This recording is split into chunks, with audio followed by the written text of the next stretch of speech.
Bienvenue à cette seconde saison des Histoires de Sorel. Nous sommes ici à la maison des gouverneurs de Sorel-Tracy parmi la magnifique exposition de Mme Gisèle Normandin.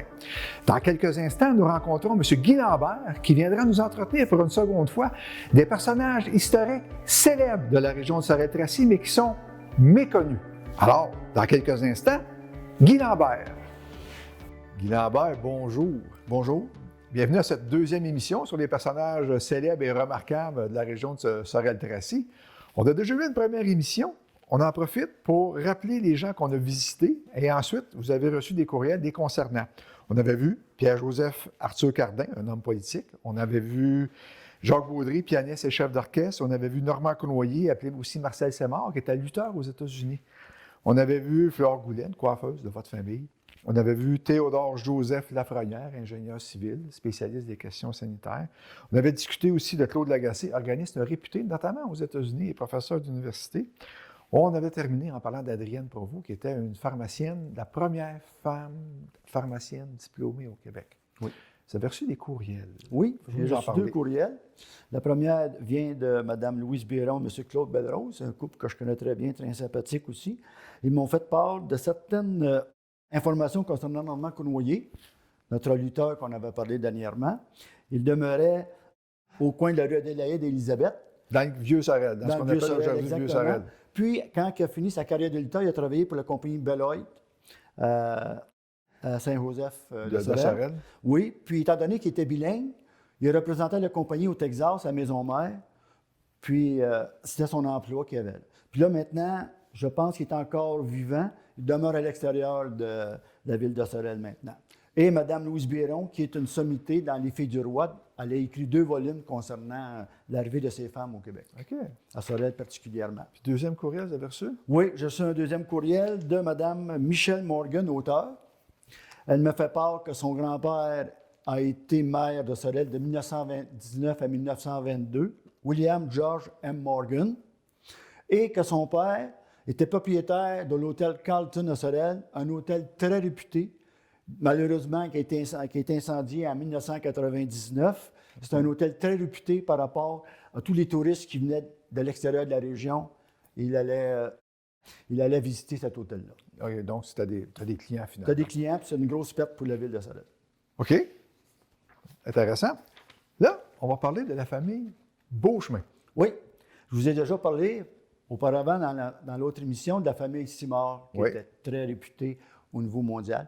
La famille Beauchemin, elle est plus réputée au niveau de la région de Sorel, mais qui a eu, par rapport à ses réalisations, elle s'est fait connaître partout au Canada. Je vais vous parler surtout de Moïse Beauchemin. Moïse Beauchemin, c'est la famille des Beauchemin viennent de Nicolet. Moïse Beauchemin travaillait sur la terre et comme un créateur, il trouvait que ça ne donnait rien, il n'y avait pas d'avancement à travailler sur la terre. Un patenteux. Oh, pas à peu près. Pas à peu près. Donc, il s'est construit un bateau à vapeur sur son terrain. Il faisait la risée de son voisinage. Tout le monde ne comprenait pas pourquoi il se bâtissait un bateau à vapeur sur son terrain à Nicolet. Lui, dans sa tête, il savait déjà pourquoi il le faisait. Au printemps, à la crue des eaux, l'eau montait assez haute que le bateau s'est en allé tranquillement sur la rivière Nicolet. OK. Puis après ça, il s'est en allé aux Trois-Rivières. De là, il savait que la rivière Nicolette était peu profonde. Puis il avait entendu parler qu'à Sorel, il y avait des quais à eau profonde.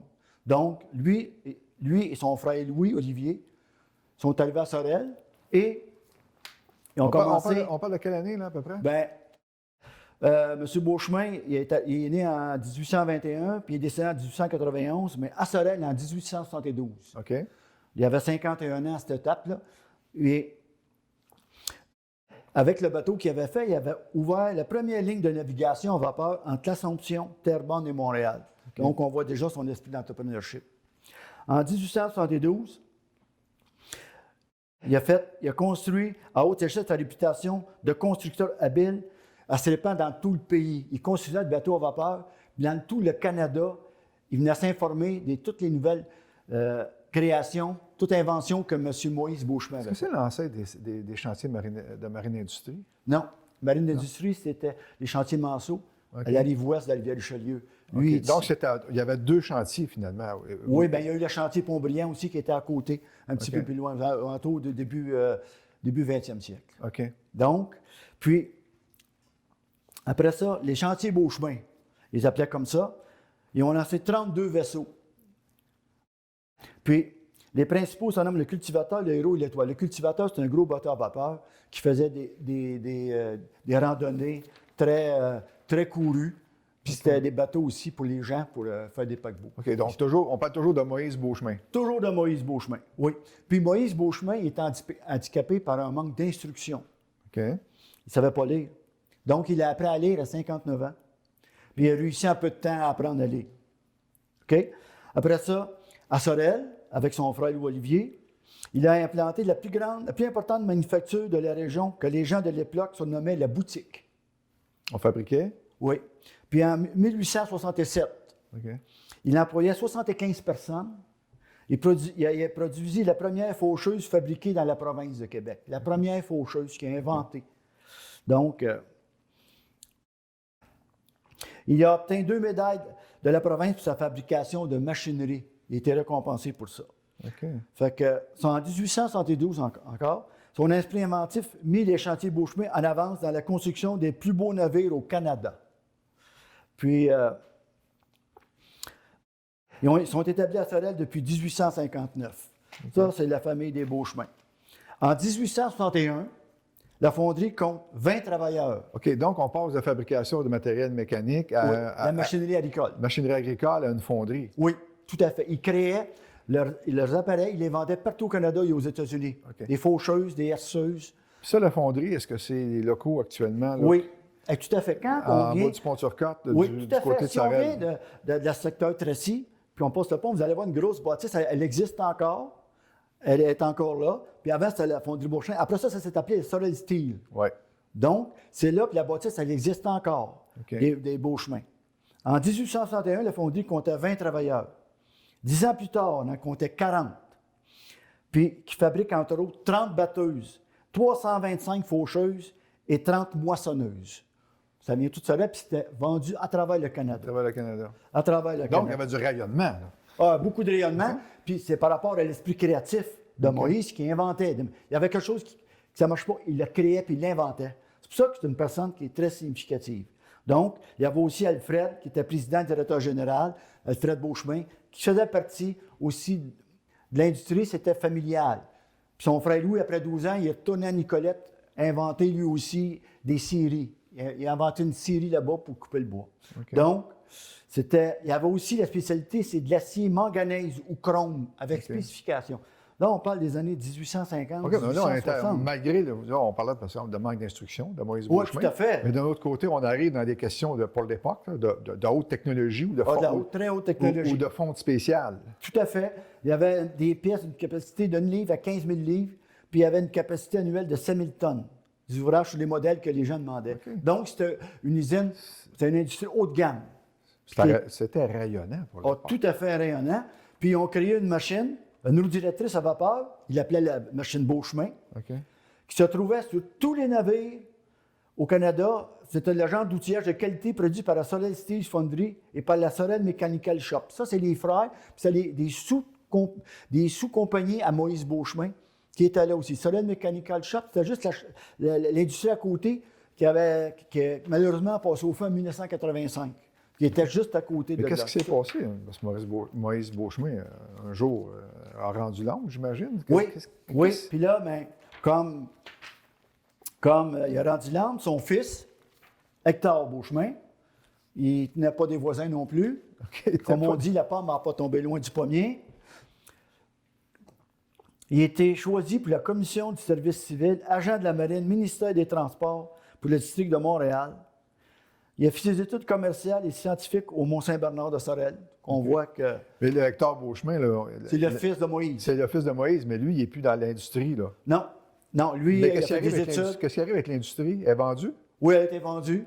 Puis Sorel Steel, il y a les frères Simard qui ont racheté un peu plus tard. OK, donc les frères Simard auraient racheté de Moïse Beauchemin. Tout à fait. OK, puis là, vous nous parlez de Hector Beauchemin. Oui, le fils de Moïse. Ouais.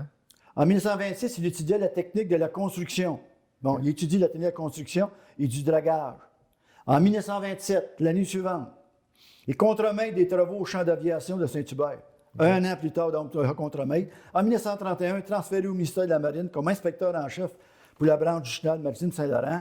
Alors, on continue. En 1931 encore, retour au ministère des Travaux publics à titre d'inspecteur surintendant. Après ça, il a été en charge des travaux d'arpentage et de sondage sur les lacs et les rivières dans le district de Montréal. On voit comment c'est des gens brillants.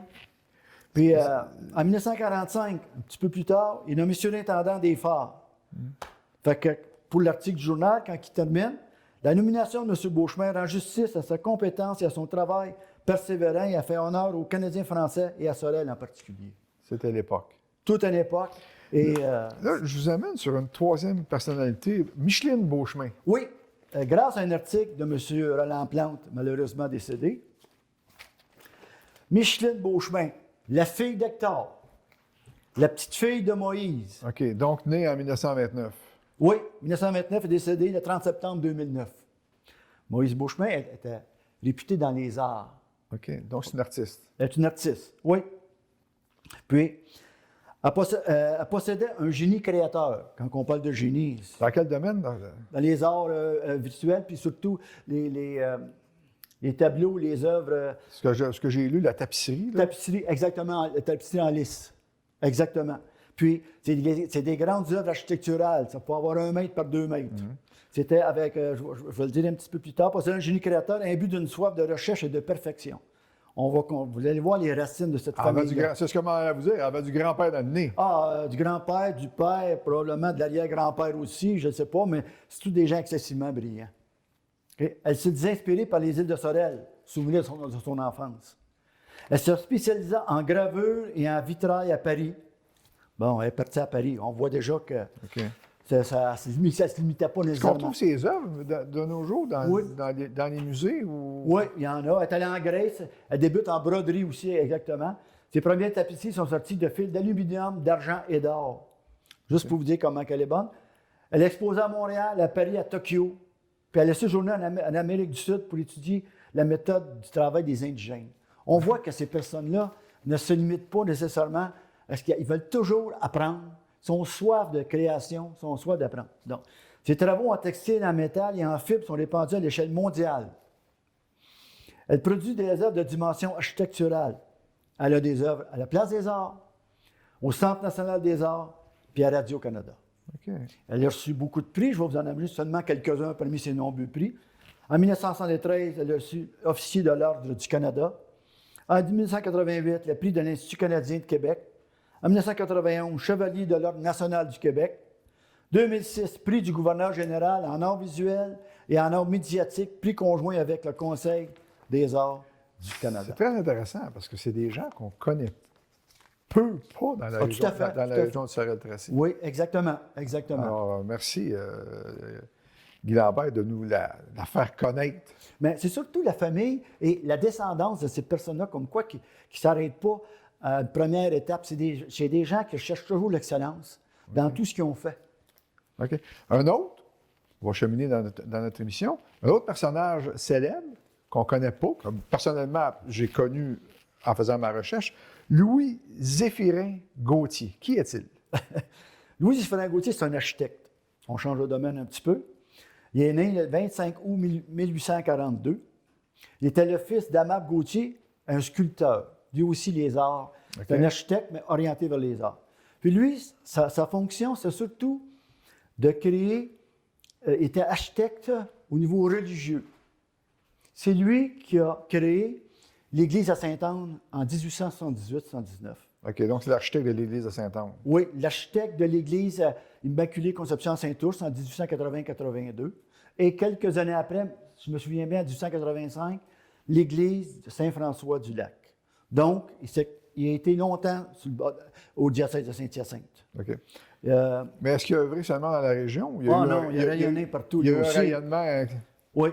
Quand la mort de son père, il a pris la relève. Puis, il a fait l'église Saint-Joseph aussi également. Sainte-Anne, Saint-Joseph, Saint-Ours et Saint-François. Il a résidé à Sorel jusqu'en 1888, au moins 15 ans de temps. Il a résidé à Sorel, Louis-Zéphirin Gauthier. Il était recherché partout au niveau du Québec, puis il a travaillé beaucoup à Montréal aussi pour construire des maisons, surtout de haute gamme, mais surtout aussi des églises. Il a il a conçu au moins 25 églises au Québec, et des presbytères et des églises. Il était renommé, mais il était recherché. Il s'est greffé avec un autre architecte, Roy, puis après, il a fait d'autres plans de grandes églises du diocèse d'Ottawa. OK. Des églises d'Embrun, de Hawkesbury, puis Rockland en Ontario. Il était à sa réputation débordée Donc, déjà de Québec. une réputation rayonnante, on Ah, peut dire. tout à fait, tout à fait. Là, Fait qu'il a continué, de 1905 à 1908, il continue à restaurer et agrandir les temples catholiques déjà construits. OK, donc il était spécialisé en architecture religieuse. Absolument. Oui. Religieuse catholique. Oui, catholique, les temples religieux catholiques. Puis, avec son autre architecte qui était avec est décédé. Donc, c'est associé avec un autre architecte, un jeune architecte de Houx, très talentueux. Ils ont fait la bâtisse des autres études commerciales de Montréal. OK. C'est quand même assez gigantesque. Et aussi, l'Institut catholique des sourds-muets de la province de Québec, érigé en 1916. Puis la bâtisse des autres études commerciales en 1907. OK. Donc, on peut... OK. Là, oui. je vous amène à mon coup de cœur. Découverte. Amanda Plante. Amanda Plante. On vous écoute. Oui, ça s'adresse un petit peu plus aux gens un petit peu plus âgés, à moins qu'il y en a qui aient vu des reprises. Amanda Plante, qui est née à Sorel le 20 novembre 1889, a déménagé à Montréal à l'âge de 16 ans, puis a reçu une formation de chant. Son maître de chœur tombe en amour avec et ils unissent leur union en 1913. Donc, elle a changé de nom, Amanda Plante. Là, elle s'appelait Amanda Allary. Elle a pris le nom de son mari. Elle a pris le nom de son Comme c'était mari, coutume à l'époque. Comme c'était coutume à l'époque. Les années 30, ils ont marqué l'envol de sa carrière. Elle a été à l'émission parce qu'elle chantait, elle avait une capacité. La veillée du samedi soir sur les ondes de CKAC, qu'on ne connaît pas nous. Après ça, Gracien Gélina, il l'a emmené dans sa troupe, elle participe au célèbre Fridolinade. Ça, on a entendu parler un petit peu, Fridolinade de Gracien Gélina. Après, là, c'est là que la comédienne colorée apparaît dans le film Ticoc en 1953. Mais c'est surtout le rôle de Maman Plouf dans le téléroman La famille Plouf de 1953. Dans le célèbre téléroman. Célèbre. Il ne faut pas oublier que la télévision est arrivée au Québec en 1952. Donc, le téléroman représentait la vie commune québécoise du temps. Puis, il n'y avait pas beaucoup, dans ce temps-là, il n'y avait pas beaucoup de télévision. Puis, c'était une des émissions phares. Tout le monde écoutait ça parce qu'il n'y avait pas d'autre chose, il n'y avait pas de grande diversité. Donc, Maman Plouf est une Sorelloise. Oui, tout à fait. Elle était très connue. À l'époque. Ah oui, très connue. Puis après ça, elle a fait En haut de la pente douce en 1959-61, qui était une émission qui était assez populaire aussi. Puis Le petit monde du Père de Gédéon en 62-63. Fait que, elle est décédée le 9 décembre 1965. Puis sa fille, qui est très connue, Pierrette Allary, OK. qui est une chanteuse lyrique, qui est acclamée au Québec, mais surtout en Europe et aux États-Unis. OK. Donc, elle avec... Amanda Plante, Amanda Allary. Puis Pierrette Allary. Maman Plouf. Maman Plouf, que tous les gens de cette époque qui ont vu... C'était un des personnages principaux de ce téléroman. Écoutez, c'est fort intéressant, c'est une découverte, comme je vous dis. Autre découverte que j'ai faite, parce qu'on passe souvent sur le boulevard Fiset. Ben oui, exactement. Puis on ne se questionne pas. Non. Qui était ce Fiset-là? Non. Qui est-il?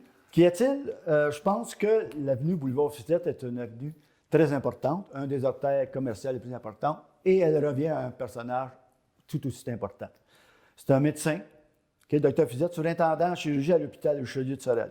Robert Fiset, pour le Robert Fiset, c'est ça. Donc, il a fait son cours en médecine, c'est professeur en Saint-Anne-de-Beaupré. Il a fondé un sanatorium. Déjà, en partant, on voit... Il a fondé un sanatorium à Saint-Anne-de-Beaupré. Oui. Donc, c'est un natif de cette région-là. Tout à fait. Il devient président et directeur médical de cette institution. Déjà, on voit le potentiel. Ils ont tous des liens communs, ces personnes-là. Ils gravitent les échelons très rapidement par rapport à leur potentiel intellectuel, leur potentiel créatif. Ils ont remarqué une capacité innée à se faire remarquer. Tout à fait. Même sans le vouloir, souvent. Tout à fait, c'est des aides d'exception. C'est des aides d'exception. Dr Fiset s'est rendu en France, suivi des cours à l'Université de Paris, fit un stage à l'hôpital Cohen au service du professeur Pierre Delbet, chirurgien orthopédiste de réputation mondiale. Donc, il s'est rendu, comme on parlait tout à l'heure des beaux chemins, ils vont chercher une expertise à l'extérieur.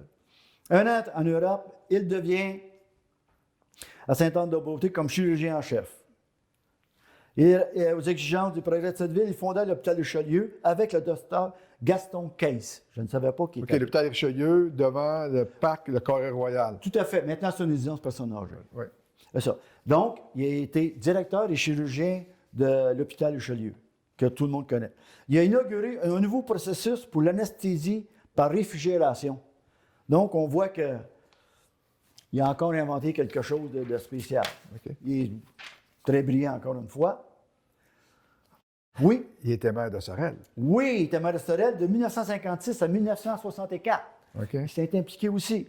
Puis aussi, il ne faut pas oublier, le docteur Fizet, Robert, il a rencontré le pape Pie XI et le pape Pie XII. OK. Puis il est allé aux États-Unis pour être capable pour faire connaître la région de Sorel au niveau industriel. Faisait du développement économique. Donc, M. Fizet allait aux États-Unis pour faire du développement économique. Oui, il ne se limitait pas seulement à Sorel et ses environs. Il était cherché, il voulait avoir un développement économique plus grand. C'est lui aussi qui a fait des démarches pour que le parc royal soit classé comme un immeuble patrimonial. OK. Il a fait ses démarches pour ça. Intéressant. Donc, c'est un homme excessivement important puis très influent, Sorel. Autre personnage qui a un lien avec Sorel, Sorel-Tracy, Lomère Gouin, 13e premier ministre du Québec. Oui. Puis, il est né à Grondines le 19 mars 1961. C'est un médecin. Puis, à la mort de son père, il est venu vivre à Sorel. Puis, il a fait ses études au Collège de Sorel. Il faut dire que le Collège de Sorel, dans ce temps-là, c'était le Collège Mont-Saint-Bernard, mais avant, ça s'appelait le Collège de Sorel. Puis, après ça, il est parti au Collège des Villes, l'Université Laval. Puis, après le Collège de Sorel, on a appelé le Mont-Saint-Bernard. OK. C'est pour ça que, oui. Il a reçu plusieurs doctorats honoris causa. Collège Bishop en 1913, Université McGill en 1911, Toronto en 1915 et Queen's en 1921. Donc, les doctorats honoris causa, c'est pour une personnalité de renommée nationale ou internationale. OK. Donc, il a fait son lien avec Sorel, c'est qu'il a fait des études ici. C'est ce qui, Oui, il a fait des études ici. Puis, naturellement, il a été directeur politique du Journal La Presse, nommé membre du Conseil de l'instruction publique de la province de Québec, président du conseil d'administration de l'Université de Montréal. C'est lui qui a publié le Code municipal de la province de Québec en 1890, le Code municipal. Il a été renouvelé il y a quelques années, mais il a été longtemps l'outil des municipalités. OK. OK. Puis lui, il avait une façon bien particulière. Il était candidat libéral. Il était défait dans Richelieu. Là, après ça, il a été réélu à l'heure. Après ça, il a démissionné. Là, après ça, il est allé dans un autre poste. Il gravitait tout le temps. Il est revenu député. Après ça, il est retourné. Il s'est promené comme ça souvent. Il était ministre de la colonisation des travaux publics, premier ministre de la province de Québec et président du conseil exécutif. Donc, c'est un homme polyvalent.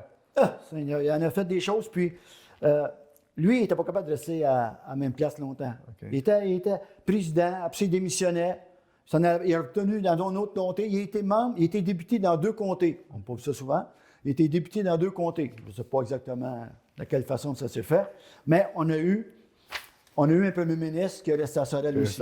Quand on pense premier ministre, on pense surtout à Robert Bourassa. Ouais. Mais le Maigouin aussi est resté à Sorel plusieurs années. Okay. Intéressant. Il est ministre de la Justice et du cabinet de M.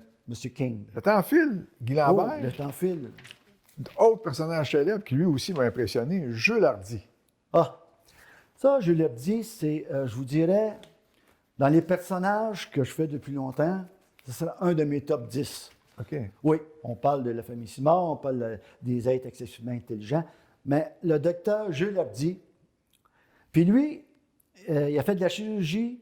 C'est un chirurgien, c'est un neurochirurgien. Un neurochirurgien de compétences mondiales. En tout cas, il y a des thèmes là-dedans, je vais essayer de résumer ça un petit peu. De la chirurgie transnasale de l'hypophyse. L'hypophyse, c'est une glande dans le cerveau. Puis lui, a participé à plusieurs découvertes importantes et est un acteur important dans l'implantation des techniques de microchirurgie. Son apport a été reconnu au point où la société a créé le Jules Hardy Award. Il n'y a pas grandes personnes à Sorel qui ont leur trophée à chaque année, voulant récompenser une carrière exceptionnelle dans le domaine de la chirurgie hypophysaire concernant l'hypophyse. De l'hypophyse. Il est né à Sorel le 16 juillet 1932. Il est fils de Bernard Hardy et de Cécile Péloquin, également originaire de Sorel. Il a suivi son cours primaire au collège Sacré-Cœur de Sorel, pour ensuite poursuivre ses cours classiques chez les Jésuites au collège Brébeuf de Montréal. Donc, réputation internationale. Internationale, absolument. Comme neurochirurgien, comme inventeur, puis qui a fait progresser les sciences. Ah, tout à fait. Il a son certificat en spécialiste en neurochirurgie du Collège des médecins et chirurgiens de la Ville de Québec, celui de Fellow du Collège royal des chirurgiens du Canada et l'American College of Surgeons aux États-Unis. Il y a tellement de prix que je pourrais passer 30 minutes seulement à parler de ça, mais il a travaillé beaucoup sur la glande hypophyse. Ça a contribué aussi, cette nouvelle technique, la technique neurochirurgicale, qu'il développa lui-même, a permis de restaurer la fertilité chez d'innombrables femmes stériles et de minimiser les troubles de croissance. Okay. Je peux vous dire que là, c'était un top dans le monde. C'est épouvantable. Il y avait des talents créateurs, ce charmant docteur Jules Hardy. Il a développé des nouveaux instruments microchirurgicaux pertinents à utiliser partout dans le monde. Okay. Donc, un enfant de Sorel. Un enfant de Sorel, puis en 1967, il a dessiné un modèle géant du cerveau en 3 dimensions qui fut exposé au pavillon de l'homme et de la vie à l'exposition internationale en 1967. Tout un personnage. Donc, il a reçu 45 chapitres, il compte 45 chapitres de livres, 143 articles et 66 résumés scientifiques. Il a reçu au cours de sa carrière une dizaine de subventions de recherche, soit du Conseil national de recherche ou de diverses fondations. Okay. Donc, je pourrais continuer. Juste pour terminer, parce que le temps file, il y a eu des reconnaissances honorifiques au Liban, au Mexique, au Commonwealth britannique, naturellement à l'Officier de l'Ordre du Canada, Chevalier de l'Ordre national du Québec, au Brésil, à Amsterdam, puis il y a eu une mention d'excellence de la Faculté de médecine de l'Université de Montréal pour terminer. Donc, c'est un être... on pourrait dire un immense personnage. Ah, je veux dire... Puis moi, je suis content parce qu'il est né Sorel, de parents sorelois, puis il a fait son cours primaire ici, puis c'est un être connu mondialement par son quotient intellectuel et ses talents de créateur exceptionnels. Là, on parle reconnu mondialement. Okay. Puis quand on invente des instruments chirurgicaux, il faut être dans une classe à part. Absolument. Écoutez, sujet très intéressant. Jacques Racicot, parce que le temps file. Jacques Racicot, parlez-nous de Jacques Racicot, un architecte connu dans la région. Ben oui, je vais faire ça rapidement. Pour commencer, il était reconnu parce qu'entre 1960 et 1980, il a conçu, parce que c'est un architecte renommé, plus que sorelois, renommé au niveau du Québec et même qui a dépassé la province de Québec, il a presque tout fait les édifices scolaires et municipaux de la région. On parle de les appartements blancs. Devant l'Hôtel-Dieu. À côté de l'Hôtel-Dieu, avec l'architecte Roland Champagne. La mairie de Tracy, le centre culturel de Tracy, le centre de formation professionnelle. La piscine Laurier R. Ménard. L'école secondaire Fernand Lefebvre, aussi avec l'architecte Roland Champagne. Le palais de justice de Sorel. La capitainerie de la marina de Sorel. Le cégep de Sorel-Tracy. Donc, le comité du patrimoine a décidé de donner à l'ancienne mairie de Tracy l'édifice au nom de Jacques Racicot, le comité du patrimoine de la ville de Sorel. Donc, on s'aperçoit, puis il a même fait un édifice à Québec. Oui, c'est un édifice, c'est la Caisse populaire Notre-Dame de Chemin au début des années 60, confie à l'architecte Jacques la conception d'un nouvel édifice. Il est influencé par celui du musée Guggenheim de New York. Puis, il y ressemble. 2 gouttes d'eau, c'est basé là-dessus. Donc, ça renommé dépassé les bancs, mais c'est un architecte très... Donc, on lui doit la majorité des grands édifices qui couvrent la ville de Sorel-Tracy. Fernand Lefebvre, qui a toujours été reconnu pour sa beauté, son élégance extérieure aussi. Puis, moi, c'est la piscine Laurier Ménard. Oui, avec une drague, un sel de verre. Oui, tout à fait. Donc, il y avait beaucoup d'imagination. Le temps file, on achève. Vous avez une devinette. Oui. Pour votre animateur. Oui, tout à fait. On vous écoute. J'ai essayé de répondre. La dernière fois, je l'ai eu. Oui, mais je ne suis pas sûr que celle-là, vous allez l'avoir. Savez-vous quelle distance qu'il y a entre les 2 rails de chemin de fer? Non, j'ai aucune idée. Oui. Puis où ça devient, cette largeur-là? Elle a 4 pieds, 8 pouces et 1 demi. OK, 4 pieds, Oui. 8 pouces et un demi. Oui, là, pour commencer, vous allez vous trouverez jamais c'est quoi, mais personne peut-être le sait c'est quoi. OK, Mais en allons-y tout cas, c'est gaiement. bien. Les chemins de fer ici, les Américains, quand ils ont fait le chemin de fer, ils ont pris la même largeur pour que les trains marchandises puissent s'en venir ici. Donc, les Américains, ils se sont basés sur l'Angleterre avec la même largeur. La même largeur. La même largeur, parce que les locomotives anglaises étaient utilisées ici, en Amérique du Nord. Donc, ils ont pris la même largeur pour aller avec les rails. Donc, l'Angleterre, c'était la même largeur que les rails. Après ça, c'était des tramways. Avant, ils ont pris la même largeur aussi. Ils ont pris la même largeur pour faire les locomotives anglaises. Là, on recule tout le temps. Après ça, on continue. Les premières routes, les grandes routes en Europe, il y avait des chariots. Puis des chariots, il y avait des traits. Fait que quand les chevaux passaient, il y avait toujours les mêmes traits.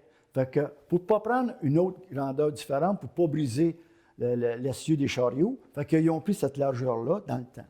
Puis cette largeur-là, elle vient des Romains. OK.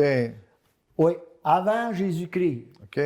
Parce que les chariots, ceux qui ont vu le film Ben-Hur, voient très bien que l'arrière-train des chevaux, le chariot en arrière était légèrement plus large un petit peu pour ne pas passer dans le trait des chevaux. OK. Donc, les rails de chemin de fer qu'on a ici pas loin, ça vient du temps des Romains. Ils viennent d'Empire romain. Ils viennent de l'Empire romain. Intéressant. 4 pieds, 8 pouces et demi. 4 pieds, 8 pouces et demi. Guy Lambert, on se revoit dans une 3e émission qui, cette fois-ci, ne portera pas sur les personnages célèbres, mais va porter sur Les restaurants. les restaurants dans la région de Sorel-Tracy Oui. célèbres, dont vous-même, dans votre famille, étiez propriétaire du restaurant Lambert célèbre. Ah, je ne sais pas s'il est célèbre, il était connu. Mais on va vous faire un répertoire des restaurants avec toute la dynamique qu'il y a eu pour les restaurants. Pour les Depuis restaurants. le début des restaurants. OK, donc, dans une prochaine émission. À la prochaine. Guy Lambert, on vous remercie infiniment C'est moi qui vous remercie. de votre passage à Histoire de Sorel. Merci.